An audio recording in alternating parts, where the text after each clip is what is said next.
Hi YouTube, it's Kathy, and this is my weekly entertainment wrap-up for number 5th through 11th. This week I read 3 books, I watched 2 shows, I watched 2 movies, and I listened to 1 book.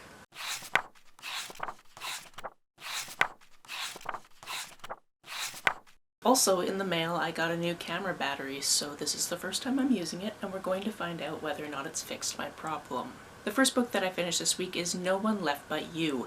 This is a trans murder mystery of sorts. Essentially, this is broken up into 2 different parts, the before and the after, and we meet Max, our main character, in the after, and there's blood everywhere, and he is being booked for murder. In the before, we're looking more at the beginning of the school year, how he's coping with the fact that he used to sort of be seeing somebody secretly, but now that he's transitioned, that person wants nothing to do with him. And then this very attractive woman comes into his life. This goes back and forth in such a way where you're just trying to figure out how it started and how it got here. And also who's dead and who did it. This one was an interesting ride. It definitely went down some dark places. Trigger warnings particularly for a lot of underage drinking as well as drug use. And I'm sure other things that I can't think of because it's only 7:24 a.m. And this is why I don't usually do trigger warnings, because I can't really remember everything I should be telling you. However, at the very bottom of my descriptions, I always link a location where you can go to look up trigger warnings. This one was definitely compelling, and I just wanted to know what was going to happen with all of these characters.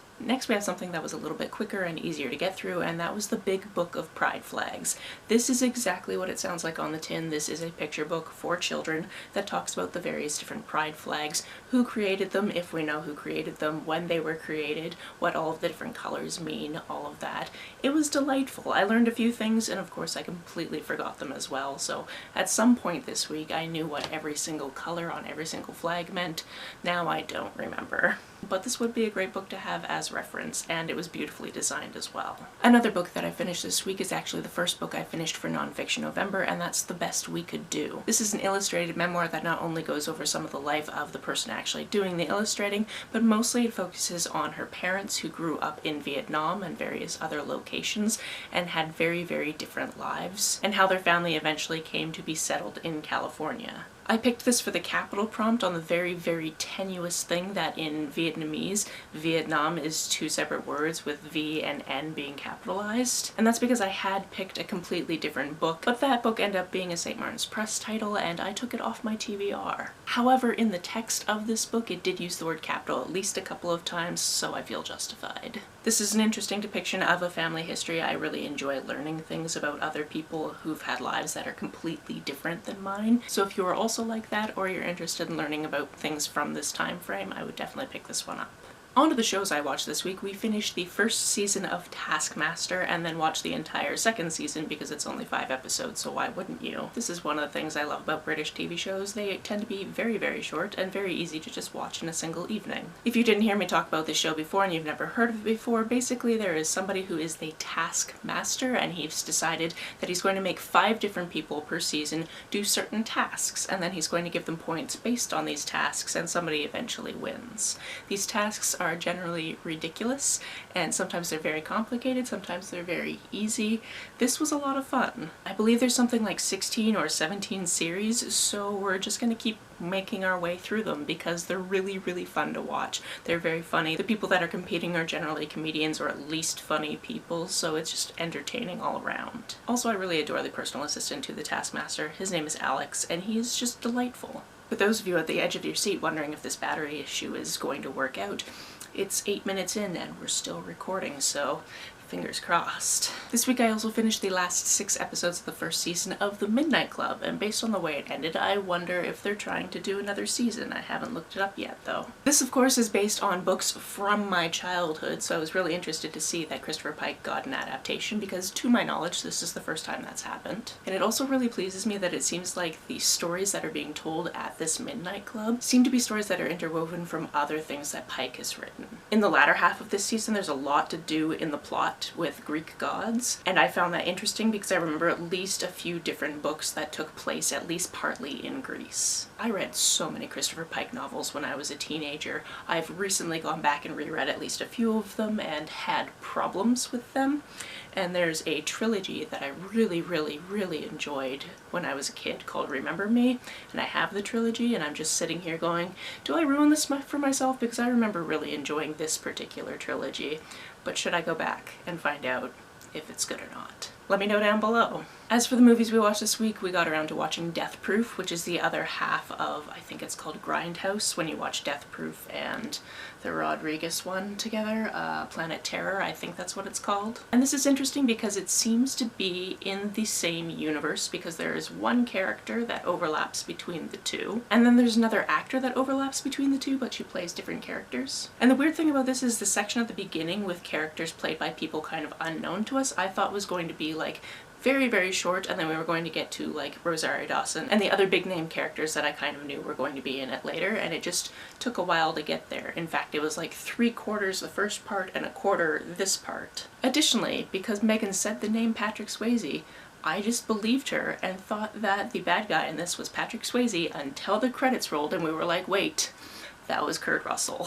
And we had been talking about him earlier. She was even Googling, like, did he do his own stunts? And there were actually things coming up about whether or not he did his own stunts in this movie, which was weird because he wasn't in this movie. But yeah, Kurt Russell has a very Swayze vibe in this movie. If you've never seen it before, it's about this group of friends that are out for a weekend. One of them is in town only for the weekend, and shenanigans ensue.